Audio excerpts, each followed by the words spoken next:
सबसे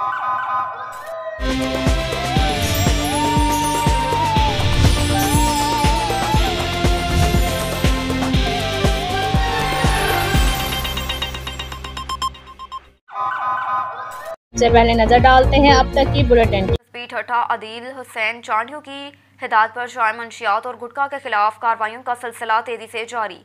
अहम कामयाबी 350 किलो गुटखा मटीरियल, 400 पैकेट गुटखा मावा और एक यारस करोला कार बरामद करके मुलजिम को गिरफ्तार कर लिया।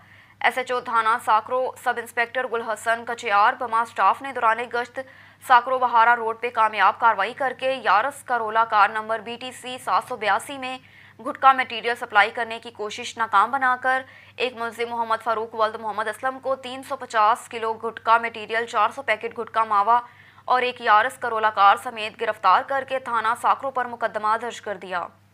जब डेटॉल एंटीसेप्टिक लिक्विड घर की हर बकेट का हिस्सा हो तो आप और आपका घर रहे 99.9% महफूज और सबको बचाए 100 किस्म की बीमारियों वाले जरासीम से। डेटॉल के रोजाना इस्तेमाल से मेरे अपने महफूज रहें।